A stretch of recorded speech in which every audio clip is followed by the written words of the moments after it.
నమస్తే. కాంగ్రెస్ పార్టీ అధికారంలోకి వచ్చి అక్షరాల 30 రోజులు దాటిపోయింది. ఈ 30 రోజులలో ముఖ్యమంత్రి రేవంత్ రెడ్డి పరిపాలనపై అనేక ప్రశంసలు, ప్రతిపక్షాల విమర్శలు వస్తూ ఉన్నాయి. సో మాట్లాడదాం ఈ 30 రోజుల పాటు మరి ప్రజలు ఏమనుకుంటున్నారు, ప్రజలకు మధ్య పాలకులకు మధ్య ఎటువంటి అనుబంధాన్ని కాంగ్రెస్ పార్టీ ఏర్పాటు చేసుకున్నది. సో అసలు ప్రతిపక్షాలు అయితే అసెంబ్లీలో విరుచుకుపడతా ఉన్నారు. సో మాట్లాడదాం ఇదే అంశం మీద. మనతో పాటు all India Congress party coordinator, incharge of AP Congress party senior నాయకులు అంబర్పేట శ్రీనివాస్ యాదవ్ గారు ఉన్నారు. అన్న నమస్తే. నమస్తే మిత్రమా. ఏమనిపిస్తుంది అన్న, ఈ నెల రోజుల పాటు అనేక ప్రశంసలు వస్తూ ఉన్నాయి, ఇక అదే రీతిలో ప్రతిపక్షాల నుంచి విమర్శలు వస్తూ ఉన్నాయి, ఏం చెప్తారు? విమర్శలకు ఒకటే అంశం ఏంటంటే, నిన్నటిదాకా అత్తకు సురుకు పెట్టిన కోడలు ఒకరోజు నెయ్యి అన్నంతో పెడితే పాత గుర్తులు, పాత ఇబ్బందులు అయితే మర్చిపోదు కదా. అంటే ఇవాళ చెప్పుకునేది ఏంటంటే, చీమలు పెట్టిన పుట్టల పాము వచ్చి వన్నదంటే, ఇవాళ కేటీఆర్ మీ అయ్యా పార్టీ 2001లో పార్టీ ఏది మన టీఆర్ఎస్ పార్టీ స్థాపించినప్పుడు మీ నాయన కాదురా బాబు పెట్టింది, ముచ్చర్ల సత్యనారాయణ గారు ఢిల్లీకి తీసుకుపోయి మూల్యాంగులు లాలులను కలిసి తీసుకొచ్చి పర్మిషన్ తీసుకొచ్చారు. ఢిల్లీకి పోతే నిన్ను రిటర్న్ కొట్టిరు. అసలైన చీమలు పెట్టిన పుట్టల మీరు వండిరు. ఇలా ప్రజల పక్షాన కాంగ్రెస్ పార్టీ మీ మీద వ్యతిరేకతతో ఓడగొట్టింది. ఈరోజు ఇలా కాంగ్రెస్ పార్టీ నాయకత్వం కావాలని చెప్పి తీసుకొచ్చింది. ఆనాడు తెలంగాణ ఆ రోజులల్లా సంజీవరెడ్డి మామ చూడో తెలంగాణ అని చెప్పేసి నిదానం తీసుకున్న ముచ్చర్ల సత్యనారాయణ గారిని ఆయన పెట్టించిన పార్టీ మీ నాయనది. జై తెలంగాణ పత్రిక మీద మీ నాయన ఆ రోజే 1,35,00,000 రూపాయలు వసూలు చేసిన ఘనత 2002లో. ఇట్లా తీసుకుంటూ పోతే ఆనాడు ఉన్న జయశంకర్ అయినా, కొండ లక్ష్మణ్ బాబుజీ అయినా, ఉన్న ప్రొఫెసర్స్ అయినా అనేక మంది కూడా మీ నాయనకు సాక్రిఫై చేసిరు. చీమలు పెట్టింది చీమల పుట్ట ఎవరు అంటే, ఆ పుట్ట పెట్టడానికి ముఖ్యంగా కళాకారులు, డప్పు సంకనేసి గొంగడి భుజానేసి కాలు గజ్జ కట్టిన కళాకారులు, ఉద్యమాలు చేసిన విద్యార్థులు, Osmania, Kakatiya university, Telangana university, central university ఉద్యమకారులు అనేక మంది తెలంగాణ పిల్లలు చనిపోతే వాళ్ళు పుట్టబెడితే వచ్చి పాములు పడినారు. మీరు కాదు. శ్రీశ్రీ గారి గురించి కేటీఆర్ నువ్వు ఇలా మాట్లాడినావు అంటే ఇప్పుడు కేసీఆర్ వీళ్ళంతా కల్వకుట్ల కుటుంబం ఎవరు ఉద్యమంలో పాల్గొనేది అంటారా? అంటే పాల్గొన్నారంటే, ఇప్పుడు ఒకటి వాళ్ళు ఏం చేసిరంటే ఉరికిచ్చిరు, ఈడ నిలబడి చూసిరు బేరాల కాడ. ఇప్పుడు పైసల డబ్బాలు ఇటు, అందుకనే ఒక లైన్ ఉన్నది, అమ్మా తెలంగాణ మా ఆగమైతివమ్మా, తండ్రి కొడుకు బిడ్డల్లేడు చేతిలో బందీవైతివమ్మా, మా బిడ్డలు ఏడున్నారయ్యా తెచ్చిస్తారా ఓ కేసీఆర్ అయ్యా, మీకు ఉద్యమాలు ఏడునయ్యా, మీ జేబులు నిండనయ్యా, మీ కొడుకులు బిడ్డలు గాలి మోటార్లకి అమెరికాలలో చదువుతుంటే మా కొడుకులు ఏమో చనిపోయి ఆత్మలన్నీ గాలిలో కలిసిపోయాయి. అంటే ఇలా ఉద్యమాలు చేయలే, ఉద్యమాలు ఏడున్నాయ్యా, మీ జేబులు నిండనయ్యా. మీరు అసలైన 420 గాళ్ళు, ఆ పార్టీలు ఉన్న మా నిజాయితీ కాదు. కానీ మీ పార్టీ ఆ 420 హామీలు, అవి అమలు కాని హామీలు, అమలు చేయలేని హామీలు, 420 హామీలు అంటూ సంసారి మాటలు ఎవరికి వస్తాయి మిత్రమా? సంసారి మాటలు ఎవరికి వస్తాయి? బ్రోకర్లకు వస్తాయి. ఓకే, నిజాయితీ పరులకు ఎందుకు వస్తాయి? మా నాయకుడు రేవంత్ రెడ్డి గారైనా, ఉన్న బట్టి విక్రమార్క గారైనా, అనేక ఉన్న మంత్రులైనా, అనేక ఉన్న ఎమ్మెల్సీలు, ఎమ్మెల్యే గారులైనా ఒకటే మాట, మేము నాయకులం కాదు సేవకులం అని చెప్పారు. ఒక నాయకులం కాదు సేవకులం అని చెప్పిన రోజు మీకు అర్థం కావాలి. మాకు ట్రాఫిక్ లైన్ ఆపడం వద్దు, జనాలని ఇబ్బంది పెట్టడం వద్దు, మేము కూడా జనాలలో ఒక్కడం అన్నాడు మా రేవంత్ రెడ్డి గారు. ఇంకా సరిపోదా మీకు? మాకు మీరు గడిలు దాటి బయటికి రాలేదు, మేము ఆ గడిని ప్రజా దర్బార్ని చేసినాం, చాలు, ఇంకేం కావాలి? ఇప్పుడు 420 హామీలు కాంగ్రెస్ పార్టీవి, అమలు కాని హామీలు అంటూ కేటీఆర్ ఎందుకు అమలు కాలేదు? ఇలా దళిత సీఎం చేస్తాను చేయలేదు, నేను దళితుడిని దేశానికి ప్రెసిడెంట్ చేసినాను చెప్పకుండానే, మల్లికార్జున ఖర్గే అని. ఇలా దళితులకు 3 ఎకరాలన్నావు, ఎస్సీ ఎస్టీ బీసీలకు, ఎస్సీ ఎస్టీలకు పోడు భూములు 1975లో ఇందిరాగాంధీ గారు పార్లమెంట్లో అమలు చేస్తే, నువ్వే అసెంబ్లీ సాక్షిగా ఇందిరాగాంధీ గారు అమలు చేసి మేము ప్రతి ఎస్టీకి ఎస్సీకి ఇస్తామన్నావు. మంచిర్యాలలో ఉరికిచ్చి కొడితే వేలాది కుటుంబాలు కాళ్ళు చేతులు కొట్టి పోలీసు ఫారెస్ట్ ఆఫీసర్ల చేతుల కింద పడి నలిగిపోయినావు. ఆ భూములు జప్తు చేసుకున్నావు. సెకండ్ వాటా కింద నువ్వు ఐఏఎస్ల కింద కలెక్టర్ నుంచి పట్టాలు ఇవ్వచ్చు, పట్టదారు కూడా ఇవ్వచ్చు అసెంట్ ల్యాండ్ అని. నువ్వు కోకాపేట ల్యాండ్ నుంచి ఇక్కడ ఉన్న కరీంనగర్ ఉమ్మడి 10 జిల్లాలలో ఎంత దోసుకున్నావు? నువ్వు 420, నీ అయ్య 420, నీ బావ 420, మీ కుటుంబం 420 అని చెప్తున్నాం. ఇవాళ కాంగ్రెస్ పార్టీ గురించి అంటే, బిడ్డ నీ లెక్క ధర్నా చౌకులు ఎత్తే మేమేమో ఊకనే లేము, ధర్నా చౌకులు పెడతాం, మీ లాగులు వలగొడతాం, ఇళ్ళ కూడా మీ పోరాటాలు చేస్తాం. మిమ్మల్ని మా రేవంత్ అన్న ఎప్పటికైనా వదిలిపెట్టాడు, జైలుకు పంపిస్తాడు. మీ మీద అయితే 420 కేసులు రాసుకోరి. కానీ ఏమనిపిస్తుంది 6 గ్యారంటీలో? అద్భుతంగా ఇల్లు పెట్టిరు, అప్లికేషన్స్ ఇంట్లో పెట్టిన తర్వాత మన ఏంది బ్యాంకు 2,500 పింఛన్లు పెరిగినాయి, రుణమాఫీలు పెరిగినాయి. కాకుంటే ఇప్పుడు పుట్టంగానే పిల్లగాడు ఎప్పుడు నడవడు, ఓకే ఇప్పుడు నెల రోజులు కాలే 30 రోజులు కాలే బామడుతులు ఎగిరి పడుతుంటే ఏమైతుందిరా బాబు మీతోని ఏమైతే ప్రజలు తీర్పే సరిపోయింది ఇంకా నీకు ఓకే ఇంకా ముందు వస్తుంది ఎప్పుడే కదా 100 రోజులలో చేస్తున్న పని నెల రోజులలోనే చేస్తున్నాం అమలు కానికి కొద్దిగా టైం పడుతుంది దేనికైనా అప్లికేషన్ ఇప్పుడు అన్నం కూర వేయాలంటే ఇంటికి వచ్చిన సుట్టపోనికి అన్నం ఉండాలి కూర ఉండాలి అటికలలో ఏం లేవు అటికలంటే ఎందుకంటే కుండలు వండేది కదా మన అమ్మాయిలు తాతలు అటికలలో ఏం లేదు ఊడ్చుకొని పోయినాం అటికలు కూడా తీసుకొని పోయినాం ఇప్పుడు మట్టి కలపాలి కుమ్మరోళ్ళ ఇంట్లోకి పోయి వాళ్ళ తానికి కుండలు చేయాలి నీళ్ళకు కుండలు చేయాలి వంట వండడానికి అటికలు చేయాలి మళ్ళీ కూర వండాలి జనాలకు పెట్టాలి టైం పడుతుంది ఎందుకు ఓపిక సబరికే మీటా అన్నట్టు ఎందుకు తొందర పడుతున్నావు మా హనుమంతరావు గారు అన్నారు అరే బాబు మీరు 2 రోజులు అయితే నాంపల్లి దర్గా కాడ అల్లాగే నాంపే అన్నట్టు మీ పరిస్థితులు తీసుకొస్తాం తొందర పడొద్దని చెప్తున్నాం కానీ ఏం చెప్తారు ఇప్పుడు 7,00,000 కోట్ల రూపాయలు అప్పు చేసిపోయింది గత ప్రభుత్వం అంటూ మీ ప్రభుత్వం అసెంబ్లీ సాక్షిగా శ్వేతపత్రాలు విడుదల చేసింది ఇప్పుడు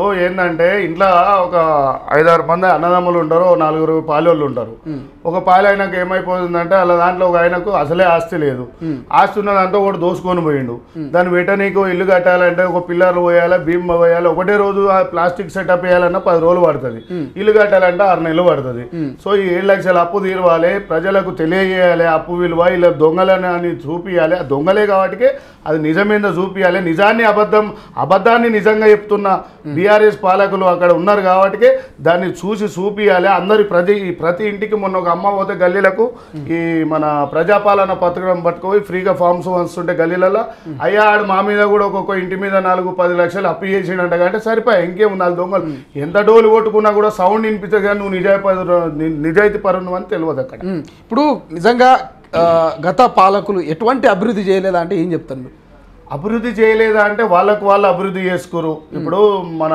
దుబాయో అరేబియాలోనో ఒక 130-200 కిలోమీటర్ల ఒక బిల్డింగ్ కడుతుండే అక్కడ నవాబు దాంట్లో ఒక్కొక్కటి ఇన్వెస్ట్మెంట్ చేసుకుంటే అనేది ఒకటి ఉన్నది ఆ ఇన్వెస్ట్మెంట్లో దర్యాప్తు చేపిస్తారు ఓకే దాంట్లో ఒక్కొక్కరు 10,000 కోట్లు 20,000 కోట్లు పెట్టిరు అనేది ఉన్నది ఇవాళ అందుకనే జనాలకు ఇప్పుడు ఏం చేయలేదంటే వాళ్ళ పేర్ల పక్కకే ఉన్నాయి కదా చేయమని హరీష్ రావు కేసీఆర్ రావు కేటీఆర్ రావు కవితారావు మనకేమి రావు వాళ్ళు ఫస్ట్ గెలిచిన రోజు 2014లో చెప్పారు ఏం రావని ఇలా ఇక్కడ మీ అన్ని పక్క పెట్టుకుంటే త్యాగాల తెలంగాణ సాంబశివుడు కొనపూరు రాములు బెల్లి లలిత మారోజు వీరన్న సాగ లైలమ్మ కొమరం బీవు ఇట్లాంటి గొప్ప మహానుభావుల కుటుంబాలకు ఏం చేసినావు నీ కొడుకు అంటే ఈ అంశం మీద తీసుకున్నా అంటే ఇవాళ తెలంగాణలో ఏమున్నా కూడా ఇటే చూపిస్తున్నావురా బిడ్డ ఇవాళ డిఎస్పీ నలిని అంటామే 2009లో ఉద్యమాలలో దెబ్బలు తిన్న పిల్లలను చూసి రాజీనామా చేసిన పదవికి మొన్న మా ప్రభుత్వం పిలిచి నీ బిడ్డకు ఓడిపోయిన ఎంపీకి వచ్చి ఎమ్మెల్సీ ఇచ్చుకున్నావు కానీ మేమైతే నలిని గారిని పిలిచి మీ జాబ్ కంటిన్యూ అంటే వద్దు థ్యాంక్స్ రేవంత్ రెడ్డి గారు మీ ప్రభుత్వం కాంగ్రెస్ పార్టీ గొప్పదని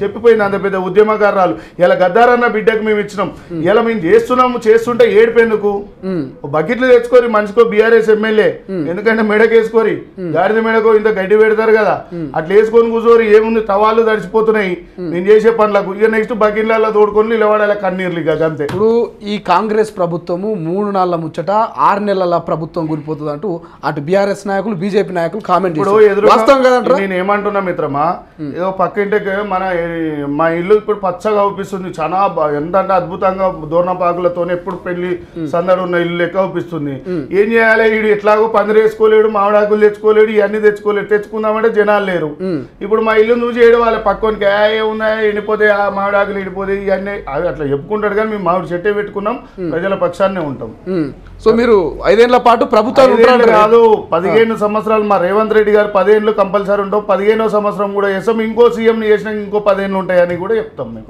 ఇప్పుడు ఇంత అభివృద్ధి చేస్తామంటారు ఇదంతా బాగుంది ఇక గత పాలకులు ఎటువంటి అభివృద్ధి చేయకపోతే మొన్న గ్రేటర్ హైదరాబాద్లో ఎందుకు మీకు ఒక్క సీట్ కూడా రాకరేక అంటే ఇక్కడ నీకు రీజన్ చెప్పాలి ఎందుకంటే గ్రేటర్ హైదరాబాద్లో గతంలో చేసిన దానికి ఏంటంటే 2009లో అసలు బీఆర్ఎస్కి ఒకటి లేదు ఒక సీటు కూడా లేదు సీటు కాదు పోటీ చేయలేదు కేసీఆర్ అంటే ఆయన ఇప్పుడు మంచి చెడు అనేది ఒకటి మన బీజేపీ గెలిచింది 50 నెక్స్ట్ టైం ఏమొస్తుంది అది ప్రజలు చేంజ్ కోరుకుంటారు ఎవరు పాలిస్తలేరు అప్పుడు మేము రూలింగ్లో లేము వాళ్ళ దగ్గర పైసలు ఉన్నాయి మేము ఖాళీ ఓట్లు అడిగినాం అప్పటికైనా సెకండ్ ప్లేస్ మాదే గ్రేటర్ హైదరాబాద్ 150 మొన్న అసెంబ్లీ ఎన్నికలలో కూడా ఒక అసెంబ్లీ స్థానం రాకపోయేందుకు మరి హైదరాబాద్ లో అంటే నీకు రూలర్ లో కూడా రాలేదు కదా వాళ్ళకు రాలేదు కదా, వ్యక్తిగతంగా ఉంటుంది. వాళ్ళ దాంట్లో కూడా చెడ్డోళ్ళని మొత్తం చెప్పొద్దు కదా, ఎందుకంటే అందరు మంచోళ్ళు ఉంటారని చెప్పొద్దు, అందరు చెడ్డోళ్ళు. మా దాంట్లో కూడా చెడ్డోళ్ళు మంచోళ్ళు ఉంటారు, ఎందుకంటే దేన్నైనా కలుపుకొని పోతోళ్ళు ఉంటారు. నాలాంటి వాడు ఉన్నాడు, రేపు ప్రభుత్వం పోయింది అనుకో, ఇంకో 20 ఏళ్ళకో 10 ఏళ్ళకో నేను గెలిచింది అనుకో, నా మంచితనం అనుకోవాలి. గెలిచిన వాళ్ళు మంచితనంతో గెలిచిరో డబ్బులతో గెలిచిరో తెలియదు వాళ్ళది.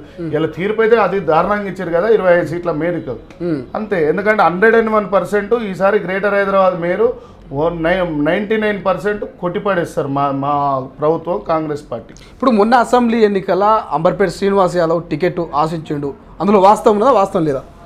ఆశించింది కాంగ్రెస్ పార్టీ 100%. 3 నెలల ముందే సునీల్ కన్గోల్ గారు దాంట్లో అమర్పేట శ్రీనివాస్ యాదవ్ విన్నింగ్ అని వచ్చింది. పెద్దలు కెప్టెన్ అజయ్ సింగ్ యాదవ్ గారు ఢిల్లీకి పిలిచి ఒకసారి వెయిట్ చేయి, ఏజ్ బాగానే ఉంది, ఏం కాదులే మేమున్నాం బిడ్డ అని చెప్పిండు. ఆయన చింతామోహన్ సార్ చెప్పిండు, ముకుల్వాజ్ చెప్పిండు, కేసు వేణుగోపాల్ సార్ కూడా ఎందుకు లేబెటా అని చెప్పిండు. చెప్తే ఢిల్లీ పోయొచ్చి ఏదో పోటీ చేద్దాం అనుకున్నాం. వాళ్ళ పెద్దల మాటలు, ఎందుకంటే నాకు లిఫ్ట్ ఇచ్చిన వాళ్ళు ఢిల్లీలో రాలే కాబట్టి చెప్పి రేవంత్ అన్న గారు కూడా ఒకసారి వెయిట్ చేసిండు అన్నాడు. వెయిట్ చేసినాం అంతే. ఎందుకన్నా మరి నిలకడ లేకుండా మళ్ళీ బీసీవై పార్టీలో 2 రోజులు అట్లా బయటలో వచ్చింది, ఎందుకు కాంగ్రెస్ పార్టీని విడిచిపెట్టి ఒక 24 గంటలు ఉండలేకపోయారా? నేను ఏమంటున్నా అంటే ఈ 2-3 రోజులలో నేను చేసినది ఒకటి గొప్ప విషయం, అది నేను తప్పని అనుకోను. ఎందుకంటే ఈ రోజు కష్టపడ్డ 20 సంవత్సరాల నుంచి అంబర్పేటలో పెద్ద మనుషులు, ఏదో పిల్లలు నా ఏజ్ నీ ఏజ్లో వచ్చి నువ్వు పోటీ చేయాలన్నా అంటే నేను తొందరపడేటోని కాదు. పెద్ద మనుషులు రిటైర్మెంట్ ఆఫీసర్లైనా, ఐఏఎస్ రిటైర్మెంట్ ఆఫీసర్లైనా చేసి నువ్వు నీకు మంచి బెల్ట్ ఉంది గెలుస్తావు అన్నందుకు బీసీవై గారు రామచంద్ర యాదవ్ గారు గత కొన్నేళ్ల నుంచి పరిచయం ఉంటే నేను పోటీ చేస్తా ఇండిపెండెంట్ ఎందుకన్నా నా పార్టీ నుంచి పోటీ అయ్యి చెరుకు రైతు గుర్తి అందరికీ గుర్తుగా ఉంటుంది అంటే చెరు అన్న అని చెప్పేసి పోయి గుర్తు తీసుకోగానే ఢిల్లీ నుంచి కాల్స్ వచ్చినాయి. ఇమ్మీడియట్లీ వెళ్ళిపోయి 4 డేసే, ఏం లేదు, ఒక రోజు రాజీనామా చేసిన, ఒక రోజు ఢిల్లీకి పోయినా, ఒక రోజు 24 గంటలు కూడా పార్టీ నిడిచిపెట్టి ఉండకుండా మళ్ళా కాంగ్రెస్ లోకి వచ్చారు. ఎందుకు అంత ప్రేమ కాంగ్రెస్? ఒకవేళ నేను బీసీవైలో కాంగ్రెస్ పార్టీలో గెలిచినా, ఒకవేళ బీసీవైలో ఎమ్మెల్యే గెలిచినా మళ్ళీ కాంగ్రెస్కే వచ్చేటోని నేను, ఎందుకంటే నా రక్తం కాంగ్రెస్, నేను పుట్టి పెరిగింది ఇళ్ళనే, ఎన్ఎస్వై సభ్యత్వాలు చేసిన. ఇవాళ గెలిచిన వాళ్ళు సగం మంది ఏదో నామకే వాసు వచ్చిండొచ్చు బిజినెస్ మ్యాన్లో, సినిమా హీరోలో, కానీ మేము కాంగ్రెస్ జెండా పట్టుకొని రక్తంతోనే ఉన్నాం కాబట్టి పోటీ ఏసీ లెక్కొద్దాం అనుకున్నాను. ఆ దమ్ము చూపించి పోటీ చేసి 100% గెలిచేటోని. అందుకనే రాజీనామా చేసిన రోజు, రాజీనామా అన్న ప్రెస్ మీట్ పెట్టిన రోజు 100 బస్తీల పేర్లు చెప్పిన 50 సెకండ్ల చెప్పమని. ఇవాళ ఉన్న మీ బీఆర్ఎస్ అయినా ఎవరైనా, ఎందుకంటే నా హార్డ్ వర్క్, అది నా హార్డ్ వర్క్. ఎందుకంటే వందలాది కుటుంబిషన్లు ఇచ్చిన, ఇక్కడ చరిత్ర ఉన్నది, ఫోటోలు ఉన్నాయి, ఎవిడెన్స్ ఉంది, జనాలు ఉన్నారు. పొద్దున్న లేసే నిమ్స్, ఉస్మానియా, గాంధీ, నీలాఫోరు ఇట్లాంటి దూదికాన హాస్పిటల్, బొచ్చడు హాస్పిటల్లో పోయి ఆపరేషన్లు చేపిస్తా. ఈ రోజు కూడా మా అమర్పేటలో పిల్లగానికి 2 కిడ్నీలు పోతే మన అదేంటి నిమ్స్ డైరెక్టర్ గారితో, నాగేందర్ సార్ ఉస్మానియా సూపరింటెండెంట్ గారితో ఆయనకు కిడ్నీ ప్రొవైడ్ చేయాలి సార్ అని అప్లికేషన్స్ పెడుతున్నా. చాలా మందికి వెనక షాప్, మంగళ షాప్ ఉంటుంది, మిత్రులు వాళ్ళ బిడ్డకు 35 లక్షలు అపోలోలో కావాలంటే రూపాయి లేకుండా ఆపరేషన్లు చేయించిన, అట్లాంటి డిస్టిక్లోకి చేయించిన. నా డైరీ ఓపెన్ చేసి వేలాది మంది, మొన్న అనాథాశ్రమంలో డ్యాన్స్ ప్రోగ్రామ్ ఉంటే పోయి వాళ్ళకు సాయం చేసినని చెప్పొద్దు ఎక్కడ, కానీ వాళ్ళకి అండగా నిలబడ్డా. అట్లా చెయ్యి నువ్వు. ప్రజలు ఇన్ని సహాయాలు ఏమి ఆశించి చేస్తున్నారు? రాజకీయంగా ఎదగాలని చేస్తా ఉన్నారా, లేకపోతే కేవలం మనశ్శాంతి కోసం చేయాలని చేస్తారు? అది కూడా నేను చెప్పాలి. మా నాన్నగారు ఆశయం, మా నాయనమ్మ ఆశయం. నేనేమో గాంధీ కుటుంబానికి నేను సేవ చేసేటోని మాత్రమే. నాకు ఒకటి, నా అంబర్పేట నియోజకవర్గంలో ఓటర్ కార్డ్ అని పట్టుకొని పోతే అది అపోలో హాస్పిటల్, కామినేని హాస్పిటల్ కూడా అంతకంటే అద్భుతంగా హాస్పిటల్ కట్టియాలని నేను ఎమ్మెల్యే అయిన ఒక 6 నెలలకు సంవత్సరంలో ఒక హాస్పిటల్ ₹1 కోటి 50 లక్షలు అవుతున్న వైద్యానికి కూడా ఫ్రీ కావాలి నా అంబర్పేట నియోజకవర్గంలో. రెండోది లేట్ నైట్ హాస్టల్, ఆ బస్ స్టాప్లలో పడుకొని పిల్లలు ఎక్కడన్నా రేపులు జరగకుండా ఒక ఆశ్రమం కట్టిస్తా. పోలీసు హోమ్ అంటారు, దాన్ని హోమ్ అంటారు. పోలీసు 10 మంది కానిస్టేబుల్ ఉంటారు, అక్కడ ఎస్ఐలు సిఐలు ఉంటారు. వాళ్ళ సమక్షంలో నైట్ భద్రత గుండి పొద్దుగాల వాళ్ళ విలేజ్కి వాళ్ళు వెళ్ళిపోయేటట్టు ఒక 1000 మంది పడక గదులకు ఒక మంచిది కట్టిస్తారు నా ఎమ్మెల్యే అయినంగా. మూడోది ఎల్కేజీ నుంచి పీజీ వరకు ఒక కాలేజ్, మా దగ్గర బొచ్చడి ల్యాండ్ ఉంది అంబర్పేటలో, ఒక కాలేజ్, అద్భుతమైన కాలేజ్ కట్టిస్తా. ఎక్కడ కూడా నీకు కేంద్ర విద్యాలయంకు పోయిన ఈ కాలేజ్ వద్దు, ఇక్కడ స్కూల్ వద్దు, నాకు వచ్చి ఇక్కడనే అంబర్పేటలో చదువుకుంటాను. అంబర్పేటలో ఓటక్కు నేను చేయించుకుంటే నేను అక్కడ అడ్మిషన్ తీసుకున్నట్టే అని ప్రజలు ఈడికి వచ్చి ఓటక్కు చేసుకుంటట్టు స్టేటు అక్కడ ఇన్స్పిరేషన్ అయ్యేటట్టు కూడా చేసేటట్టు ఒకటి. ఈ రోజులలో పెద్దవాళ్ళని జాతలేరు, ఏది ఆ కొడుకులైనా పెద్దవాళ్ళైనా అమెరికాలు పోయి అట్లాంటి వాళ్ళకి ఒక కొడుకై నిలవడానికి ఒక ఓల్డ్ ఏజ్ హోమ్ కట్టిస్తా, ఒక స్టార్ హోటల్ కూడా తాజికి డక్కన్ లెక్క ఉండకుండా అంతకంటే అద్భుతమైన స్టార్ హోటల్ కట్టిస్తా. ఇక్కడ కావాల్సింది ఏంది? వైద్యానికి హాస్పిటల్, విద్యకు కాలేజీలు, స్కూళ్ళు, ఉండడానికి ఒక పెద్దవాళ్ళకు ఒక ఆశ్రమం, ఇక్కడ ఆడపిల్లలు రేపులు జరిగి చనిపోకుండా ఒక లేట్ నైట్ హాస్టల్. ఈ 4 నా ఆశయాలు. రేపు నా పిల్లలు రోడ్డు మీద తిరుగుతుంటే పలానా శ్రీనివాస్ యాదవ్ కొడుకు అని చెప్పేసి మందలియాలి. ఈ లయ్య లంగరా, ఈ లయ్య దొంగరా, ఇడు 400 కోట్లు రా, ఇడు 500 కోట్లు రా, ఇడు 10,000 కోట్లు రా సంపాదించింది కాదు, 4 పనులు చేసిండ్రా అనేటట్టు తీసుకొస్తాను నేను కంపల్సరీ. గిన్ని మంచి ఆలోచనలు పెట్టుకున్నావు. సో మరి ఏంది, నేను ఎమ్మెల్యే అయిదాం అనుకున్నా, సడన్గా టికెట్ ఇవ్వలేదు, సునీల్ కనుగోలు సంబంధించిన కూడా ఆ లిస్ట్లో నా పేరున్నది. బాధ అనిపించలేదా నీకు ఎప్పుడు? మరి అంటే ఒకటి, ఒక్కొక్కసారి నలుగురు అన్నదమ్ములు ఉంటారు ఇంట్లో, ఓ ఆస్తి ఒక అన్నకో తమ్మినికో ఎక్కువ పోతుంది, మా అన్ననే కదా అని వదిలేసేయాలి, మా పార్టీ కదా ఒకసారి ఇవ్వకుంటే ఏమైంది ఓపిక పడదామని ఆలోచనలు ఉన్నాము. సబర్ చేసుకోవాలి, దేనికైనా తొందర పడొద్దు. 2018 అనుకున్నా, సరే కాలేదు, అలయన్స్లో టీజేఎస్కి పోయింది. ఈసారి అనుకున్నా, పోయింది. 3ఓసారి అయితే గెలుస్తుండొచ్చు, అందరు ఆశీస్సులు ఉన్నాయి. నెక్స్ట్ టైం అయితే సానుభూతి ఉన్నది, ఇస్తారన్న నమ్మకం ఉంది. ఢిల్లీలో అయితే మాట ఇచ్చారు. కానీ మొన్న నిలబడ్డ అభ్యర్థికి అయితే పెద్దగా కాంగ్రెస్ పార్టీ నుంచి ఓటు బ్యాంక్ పడ్డాడు కనబడతలేదు. నిజంగా మీరు పూర్తి స్థాయిలో అభ్యర్థికి మద్దతు ఇచ్చిరా శ్రీనివాస్ యాదవ్, లేకపోతే ఏమైనా టికెట్ ఇవ్వలేదు అనేటువంటి కోపంతో ఏమైనా లోపాయికార ఒప్పందానికి ఏమైనా? నేను 101% ఏంటంటే నా క్యారెక్టర్ గురించి తెలంగాణ స్టేట్ కదా, ఆంధ్రప్రదేశ్లో కూడా తెలుసు. ఎందుకంటే నేను అక్కడ ఇన్ఛార్జ్ అయితే అక్కడ హోటల్ కిరాయి కూడా నేనే కట్టుకుంటాను. నేను కోట్లాది రూపాయలు వంచినోని రోహన్ రెడ్డి గారి మీద, నేను ఆయన నిలబడ్డ క్యాండిడేట్ మీద ఏం పెద్దగా నేను ఆశించటోని కాదు. నా దగ్గరకు వచ్చి సీనాన్న కలుద్దాం అనుకున్నంట నేను లేని లోకల్. వాస్తవంగా కూడా ఏంటంటే గరీబ్ ఆశ్రమంలో పిల్లలు నేను హాస్టళ్లకు కొద్దిగా కనెక్ట్ అయి ఉంటా. వాళ్ళని తీసుకొని చీరాల బీచ్కి పోయి వాళ్ళ పిల్లలకు ఎంజాయ్మెంట్. గరీబ్ వాళ్ళకు పాపం అంత దూరం పోలేరు.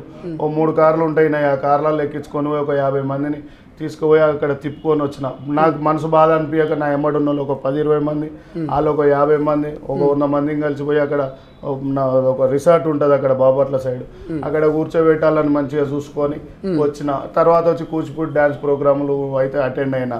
నాకు ఎప్పుడైనా నాకు మోసం జరిగింది అన్నప్పుడు 101% నేను వాళ్ళ కాడికి వెళ్ళిపోతా. అనాథాస్ పిల్లల కాడికి పోయి, అచ్చా పార్టీ నాకు మోసం చేసిందా, నేను ఎందుకు ఇట్లా అయినా అని చెప్పేసి కొద్దిసేపు బాధపడతా, బయటకు కూడా అవుపియా నేను. సో వాళ్ళతో స్పెండ్ చేసిన. నా ఫోన్ కూడా కాంటాక్ట్లో లేదు. నాకు ఫోన్ చేసిరు ఒకరోజు మా అంబర్పేట నియోజకవర్గంలో, నా డివిజన్ పక్క డివిజన్ అంబర్పేట 5 డివిజన్లలో ఫోన్ చేసి పిల్లలు పెద్దవాళ్ళు ఎవరికి వేయాలి ఓటు అన్నారు. కాంగ్రెస్కి ఏమని చెప్పిన. ఓపెన్గా ఆడియోలు కూడా ఉన్నాయి, బయటకు వచ్చినాయి. కాంగ్రెస్ పార్టీకి అదేందన్నా నువ్వు వేరే దాంట్లోకి వెళ్ళి అదేంది ఇండిపెండెంట్ పోటీ చేద్దామని. ఏదైతే ఇంద్రా భయ్, మన రక్తం కాంగ్రెసు, క్యాండిడేట్ ఎవడైతే ఏంది. ఇప్పుడు అమ్మ కొట్టిందని పక్కింటోని మీద అలగం కదా. మన అమ్మ పార్టీ పక్కింటోడు వచ్చేదో గోడ గుజ్జిండో లేకుంటే గేటు వీకిండో అంటే ఏదో పట్టించుకోవద్దు, కాంగ్రెస్ పార్టీకి వేయాలి. అందుకని 2018లో 4,000 ఓట్లకు మాలాంటి వాళ్ళం వర్క్ చేసినాం కాబట్టి ఇవాళ 20,000 ఓట్లు పడ్డాయి. మేము నిలబడి ఉంటే గెలిచేటోళ్ళం 100%. అది అవుతుండే. కానీ ఇప్పుడు ఈ కాంగ్రెస్ పార్టీ ఈసారి అవకాశం లేదు. సో పోనీ అధికారంలోకి వచ్చిన తర్వాత ఆయన ఏమైనా కార్పొరేషన్, ఎమ్మెల్సీ లేకపోతే ఇతర ఏదైనా పదవులు ఆశిస్తున్నాడా అంబర్పేట శ్రీనివాస్ యాదవ్ అంటే ఏం చెప్తారు? నేను పదవుల కోసము నేను నామినేటెడ్ పదవి తీసుకున్నాను అనుకో, ఉదాహరణకి చెప్తున్నా. నామినేటెడ్ పదవి తీసుకొని ఆర్కే భవన్లోనో అటు ఉన్న గెస్ట్ హౌస్లోనో ఎన్నో ఒక ఆఫీస్ ఇస్తారు, ఆడ పోయి కూర్చోవాలి. కూర్చోవడంతో నా నియోజకవర్గం నా గోల్. కానీ నా ఒక అంబర్పేట నియోజకవర్గం నా ప్రజలతో నేను పొద్దున్న లేసి నా ఇంటికా నుంచి ఈడ పుట్టి పెరిగిన. నేను ఉండే జేస్వాల్ గార్డెన్ డీడీ కాలనీ. అక్కడి నుంచి నడుచుకుంటూ వస్తా, కార్ నీడికి పంపించేసి నడుచుకుంటూ వస్తా. ప్రతి అమ్మకు నమస్తే పెట్టుకుంటూ వస్తా. నాకు పోయి బంజారాయిల్స్ ఉండమంటే ఉండే తత్వం కాదు. నేను ప్రజల మధ్యలో ఉంటా, ప్రతి బస్సు మధ్యలో ఉంటా, ప్రతి ఇంటి కుంటకు ప్రతి గడపకు తట్టి ఎంఆర్ఓ ఆఫీస్లో ఏమన్నా పనులు ఉన్నాయా, పింఛన్ల ఆఫీస్లో ఏమన్నా పనులు ఉన్నాయా, ఈఎఫ్ ఏమైనా కట్ అయితే నీకు పైసలు రాలేదా, నీకు ఇక్కడ ఉన్న పోలీస్ స్టేషన్లో ఏమైనా పిల్లగాళ్ళకు జాబ్ల కోసం ఏమైనా సర్టిఫికేట్ వెరిఫై కన్నా, అంటే వెరిఫై అంటే మంచి పిల్లగాడు ఉంటే సపోర్ట్ చేసి అన్న ఈ పిల్లగాడు మంచోడా నిప్పియడమా, లేకుంటే గెస్టెడ్ సైన్లు ఏమన్నా నాకు తెలిసిన ప్రొఫెసర్స్ ఉంటే గెస్టెడ్ సైన్ పెట్టి ఉద్యోగాలు ప్రైవేట్ పెట్టియడమా, అవుట్ సోర్సింగ్లో పడితే మా గవర్నమెంట్లో ఆఫీసర్లతో చెప్పి 10 మందికి ఉద్యోగాలు పెట్టియడమా, బస్సులలో సీట్ లైట్లు రాకుంటే డ్రైనేజ్ నింతే ప్రతి బస్సులలో ఒక మున్సిపల్ వాళ్ళు ఊకకుంటే చెత్త ఎత్తకుంటే వీటి మీద లైట్ల మీద ఉండాలి. కానీ తెల్ల బట్టలు వేసుకొని కార్లలో తిరిగి ఆడ పోయి వండుకుంటే తెల్ల బట్టలకు తెల్ల మనుషులు ఎన్నోడు వేసుకున్నట్టు అవుతుంది. మనిషి నల్లగున్నా కూడా తెల్ల మనసు ఉండేటట్టు చేసుకోవాలి, ప్రతి మనిషికి టచ్ ఉండాలి, పేరు పేరు ఇంటి మొన్న ఒక 100 బస్సుల పేర్లు చెప్పిన, బస్సు ప్రెసిడెంట్ల పేరు చెప్పిన, బస్సు యూత్ ప్రెసిడెంట్ల పేరు పెట్టిన, ప్రతి ఈ నియోజకవర్గంలో ప్రతి డివిజన్లో ప్రతి బస్సులో తిరిగిన, చిన్నప్పుడు నేను టైర్ కొట్టుకుంటూ ఆడుకుంటూ తిరిగిన రోజులు కూడా నేను ఇక్కడ ఉన్నాయి కాబట్టి, ఆ అనుభవం ఉంది కాబట్టి నేను ఇక్కడ ఉన్నా. రేపన్నాడు 101% 50 నుంచి 60 వేల మెజార్టీతోని 2028లో 100% శాసనసభలో కూర్చుంటా కంపల్సరీ. ఇప్పుడు ఇక్కడున్న ఈ లోకల్లో ఉన్నటువంటి కొంతమంది సీనియర్ నాయకులకు శ్రీనివాస్ యాదవ్కు పడదు, అందుకే మొన్న టికెట్ ఇవ్వలేదు అనేటువంటి రకమైన చర్చ కూడా నడిచింది. వాస్తవం ఉన్నదా ఇందులో ఏమైనా? ఇక వాస్తవం అంటే ఇగో ఒకటి, నేనంటే హనుమంత నాకు సంథింగ్ ప్రేమ బాగా, మధ్యలో నడవడన పుల పెట్టినట్టుండు, లేకుంటే అక్కడ పీజీఆర్ సార్ బిడ్డకు విజితారెడ్డి గారికి కర్తవ్యాలు చేయడంతో రోహిన్ రెడ్డి గారు అక్కడ బాగా వర్క్ చేసుకున్నారు. ఇక్కడ కర్తవ్యాలో ఆయనకి ఏడే స్పేసులు కాలేక రేవంత్ అన్న మాట ఇచ్చి ఉంటాడు, నన్ను మాట్లాడి ఈయనకి ఇక్కడ ఇచ్చిండు. రోహిన్ అన్న కూడా ఒక మాట అన్నాడంట, ఇది కంపల్సరీ అమర్పేట శ్రీనివాస్ యాదవ్ టికెట్ కాకుండా నేను ఎందుకు వచ్చినో నాకే అర్థమైతే లేదు అన్నాడంట. ఇక ఆయనకు అర్థమైతుంది, ఒక బస్సులో పోతే కూడా పలానా శ్రీనివాస్ యాదవ్ వచ్చిండా అని అడిగిరంట. శ్రీనివాస్ యాదవ్ వచ్చిండా అని ఏం చెప్పకపోయేలోపు సీనియర్ లేడు కదా, కొన్ని ఉంటాయి కదా పెద్ద మనుషులకు, బస్సు ప్రెసిడెంట్ ముఖ వాల్యూ ఫేస్ వాల్యూ ఉండదు. రోహిన్ రెడ్డి ఎప్పుడు వచ్చి ఎప్పుడు తిరగలేదు కదా తన, ఆయనకు ఒక మైనస్ ఏంటంటే ఇక్కడ తీసుకోవడం ఆయనకు మైనస్, లేకుండా కరితవారు తీసుకుంటే గెలిచేటోడేమో నాకు తెలిసి. ఉదాహరణకు తన కూడా అక్కడ కష్టపడ్డాడు, ఇక్కడ ఒక సేమ్ ఉంటుంది. మేము ఉన్నాం కదా ఇక్కడ కంపల్సరీ నేను నుంచి 2002 నుంచి కష్టపడుతున్నాం కదా, ఇవాళ కాదు కదా 22 సంవత్సరాల నుంచి కష్టపడుతున్నాం కదా. 100% ప్రజల మధ్యలో ఉండటోని గుర్తిస్తారు కానీ లీడర్ల కూడా పైరవీలు చేసేటోళ్ళని గుర్తించారు, ఏ పార్టీ అయినా, మా పార్టీ కాదు. అందుకనే నేను ఇగో ఇట్లాంటి ఆఫీసులు పెట్టుకొని నియోజకవర్గంలో 2007 నుంచి మెయింటైన్ చేసుకుంటుంటా. ఎందుకంటే ప్రతి ఒక్క కార్యకర్త వచ్చి, ప్రతి ఒక్క మనిషి వచ్చి ఇక్కడ వచ్చి అన్లిమిటెడ్ ఫుడ్ ఉంటుంది, పోయేటప్పుడు ఒక షూట్ చేసుకోరు ఇక్కడ ఆఫీస్ మొత్తం. ఎందుకంటే ఇక్కడ వచ్చిన పిల్లలైనా ఇక్కడ ఉండే ప్రతి ఆఫీస్ వండుకొని తింటారు. పొద్దున ఒక పని పెద్ద మనిషి వస్తుంది, వండిపోతుంది, ఆంటీ వండిపోతుంది, పొద్దున్న సాయంత్రం వచ్చి వండుతుంది, తింటారు, మంచిగా హ్యాపీగా ఉంటారు, ఉద్యోగాలు పోతారు వస్తారు, పోయేటప్పుడు ఇక్కడికి వచ్చి ఛాయ్ తాగుతారు. అంటే ఆ ఫ్రీడమ్ ఇస్తా, నేను కాదు లీడర్ని, మీ సేవకుని నేనే చెప్పడికి. ఏం చెప్తారు కమ్ టు ఇక ఎంపీ ఎన్నికల గురించి వస్తే కూడా 100% ఎంపీ ఎలక్షన్లో నేను తెలంగాణలో అయినా మధ్యప్రదేశ్లో రేపు మా అజయ్ సింగ్ యాదవ్ గారు ఓబీసీ డిపార్ట్మెంటు 29 రాష్ట్రాలలో నేషనల్ ఎగ్జిక్యూటివ్ మీటింగ్ మొన్న 5-6 రోజుల కింద ఢిల్లీలో జరిగిన మీటింగ్లో ఒకటే చెప్పింది ఏంటంటే రాహుల్ జోడో భారత్ జోడో న్యాయయాత్రకు 100% కృషి చేస్తాం. తెలంగాణలో ప్రతి పార్లమెంటు, మైబాద్ parliament, Bhuvanagiri parliament, Khammam parliament, Karimnagar parliament, Hyderabad parliament, Malkajgiri parliament, Secunderabad parliament, Mahabubnagar parliament, something అనేక ఉన్న 16-17 పార్లమెంట్లలో మేము తిరిగి రాహుల్ గాంధీ గారిని పీఎం చేయడమే మా ఒక అభివృద్ధి. తెలంగాణలో ఉన్న మేము ఘోరాది ఘోరంగా వర్క్ చేసి అన్ని టీంలకు ఈరోజు పోస్టులకు చైర్మన్లకు ఇక మాకు ఆలోచన లేదు. రాహుల్ గాంధీ పీఎం అయితే మేము పీఎం అయినట్టే. రాహుల్ గాంధీ గారు ప్రధానమంత్రి అయిన తర్వాత ఎవరు ఏమని చెప్పుకుంటాం మేము బయట తెలుసా? ఇందిరాగాంధీ మా నాయనమ్మ, సోనియా గాంధీ మా పెద్దమ్మ, రాహుల్ గాంధీ మా అన్న, రాజీవ్ గాంధీ మా బాబాయ్, ఇలా చెప్పుకుంటాం. మా రక్తం అది. ఆయన వస్తుండంటే లక్షల రూపాయలు ఖర్చు అయినా, ఏ అప్పులు చేసి అయినా సరే పోయి అక్కడ కూర్చుంటాం. కానీ ఒక్కటి మాత్రం ఇలా గుర్తుపెట్టుకోవాల్సిన అవసరం ఏంటంటే పార్టీలో కట్టుబడి ఉన్న నాయకులని మాత్రమే సీట్లు ఇవ్వాలి ఎక్కడైనా.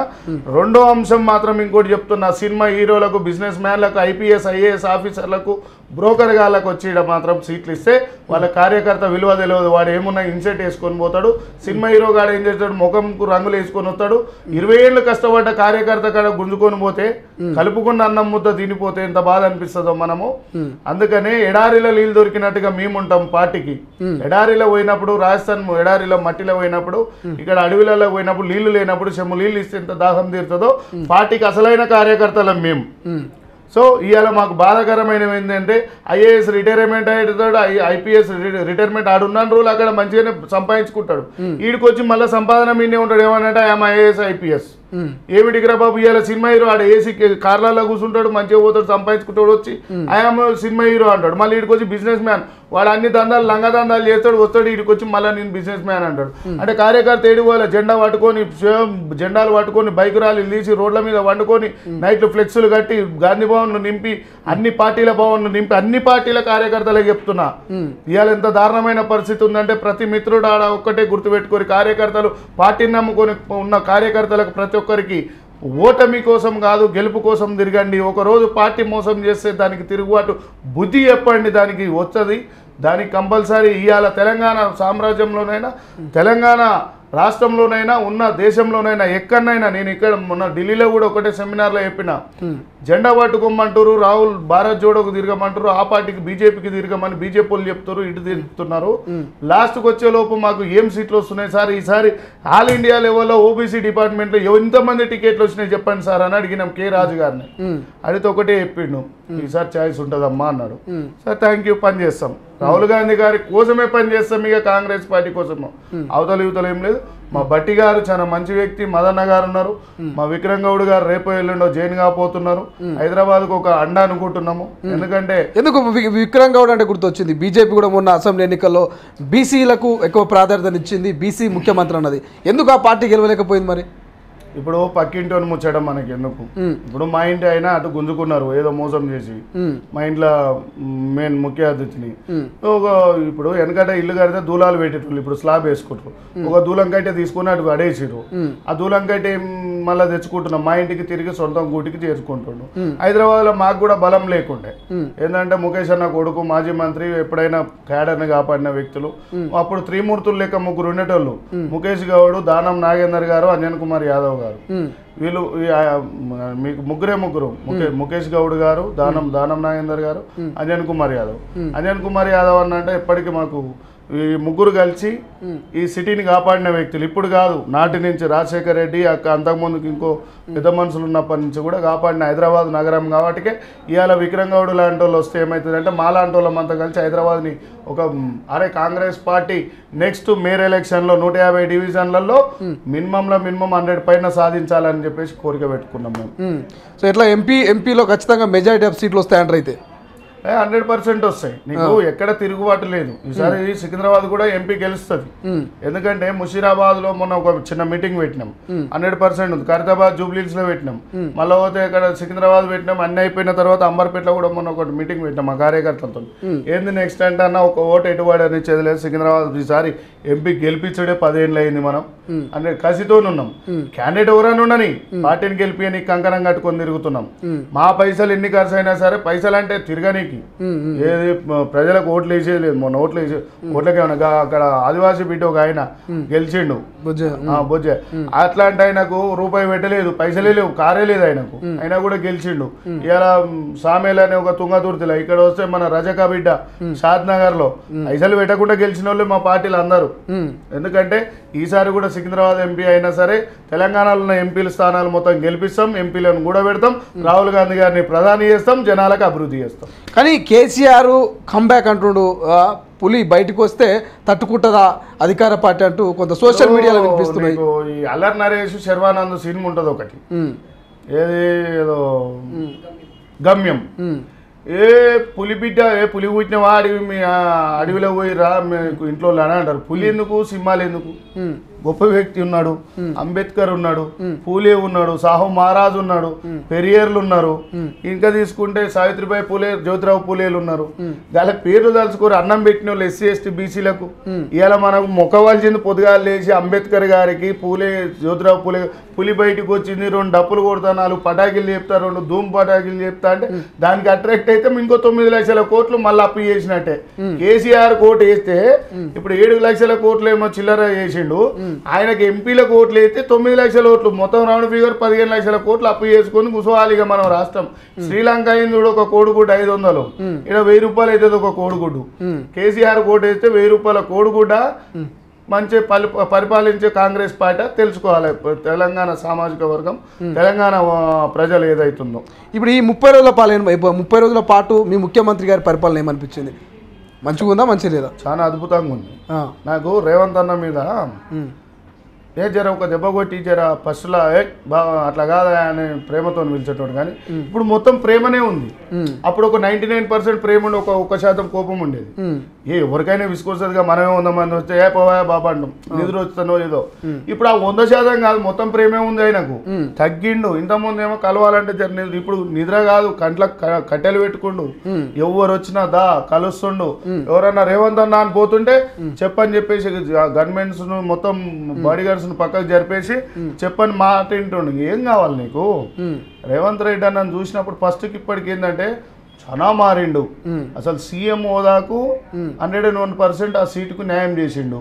రెండోది ఆయనకు ఎన్నికంగానే వెన్నుబొక్కలాగా నిలబడ్డం మా బట్టి గారు ఇవాళ రాష్ట్రంలో పిడికిలై నిలబడ్డాడు. బట్టి విక్రమార్క గారు.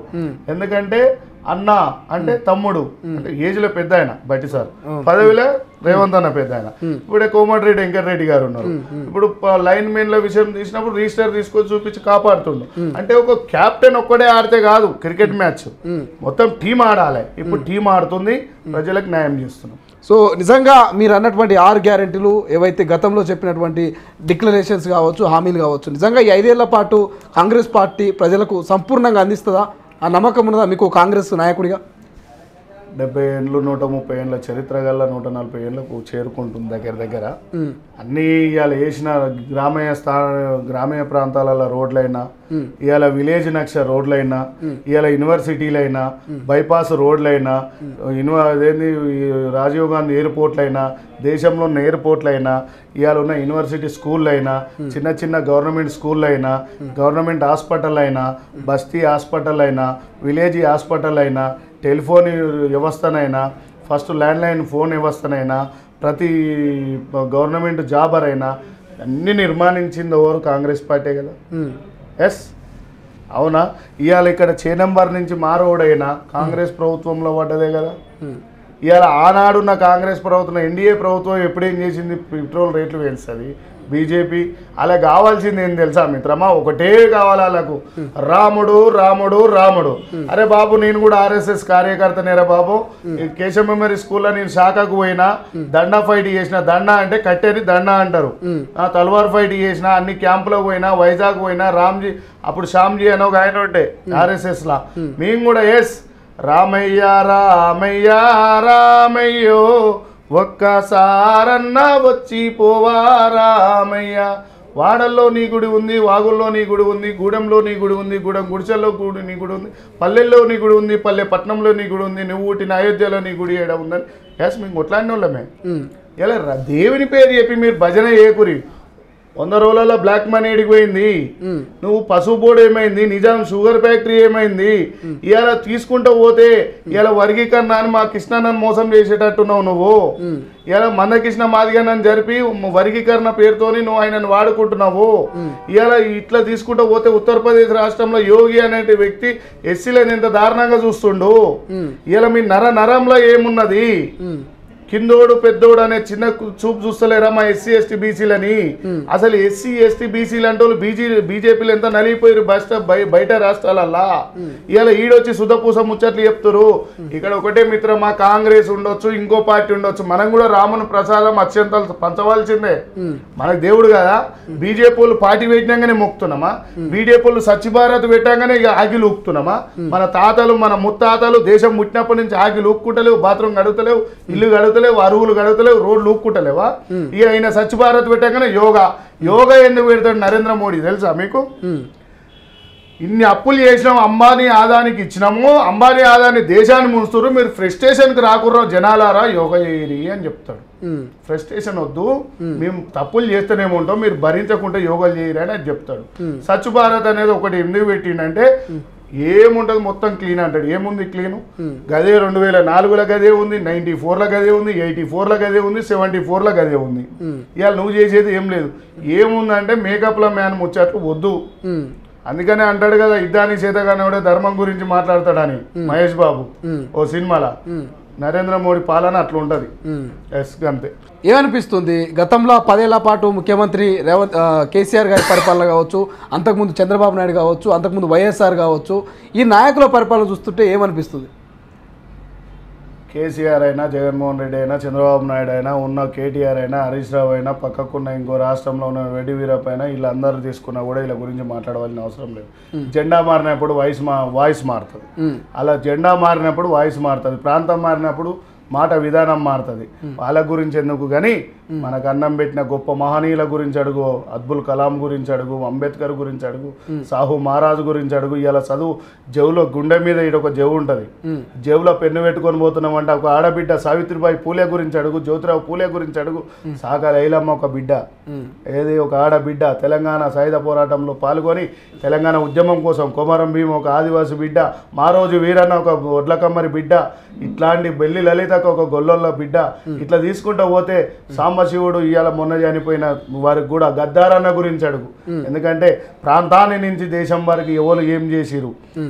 ఈ రోజులలో అబ్దుల్ కలాం చనిపోతే ఒక 6 కోట్ల రూపాయలు, 6 కోట్ల రూపాయలు కాదు 6 కోట్లు వేసుకునేటివి సూట్లు మాత్రమే మిగిలిపోయినాయి.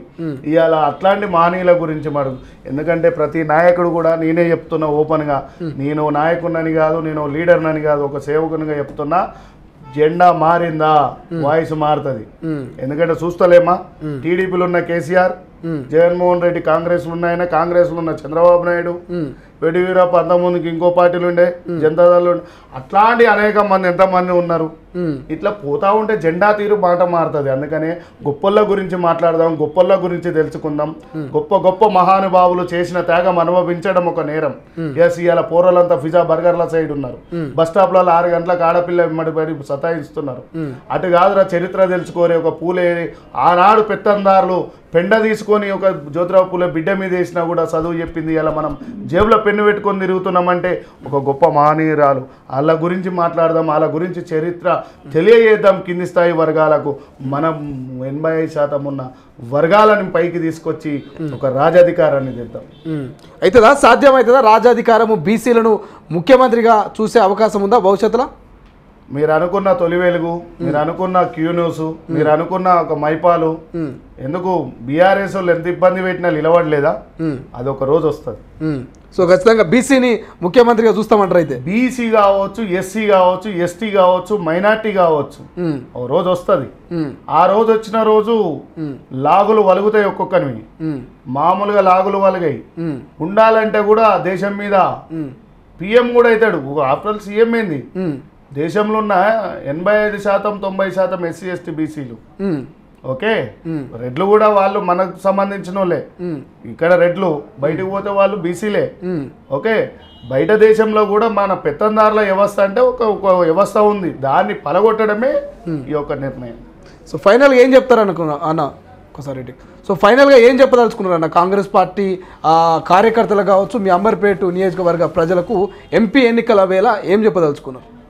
ఎంపీ ఎలక్షన్ల కోసం పనిచేస్తాను, ఎమ్మెల్యే ఎలక్షన్ల కోసం పనిచేస్తాను పోయేటోళ్ళం అయితే నాలాంటి వ్యక్తులు కాదు. 101% ప్రజల పక్షాన ఉంటాం. మేము ఇక్కడ కాంగ్రెస్ పరిపాలనలో తెలియజేసి మా పనితనం చూపిస్తేనే రేపు ఎంపీలను గెలిపిస్తారు జనాలు. వాళ్ళని గెలిపిస్తేనే ప్రధాని గారు రాహుల్ గాంధీ గారు అవుతారు. 101% మేము పని చేస్తాం, 100% గెలిపించుకుంటాం. పని చేస్తే మేము చేసినాం. ఓకే, 100% చేస్తాం. Yes right. ఇది మొత్తం మీద రానున్న ఎంపీ ఎన్నికలకైతే కాంగ్రెస్ పార్టీ నాయకులు సర్వం సిద్ధమవుతున్నారు. ఇప్పటికే అసెంబ్లీ స్థానాల్లో, నియోజకవర్గాల్లో ఇక నాయకులంతా కూడా కార్యకర్తల్ని సిద్ధం చేస్తున్నారు.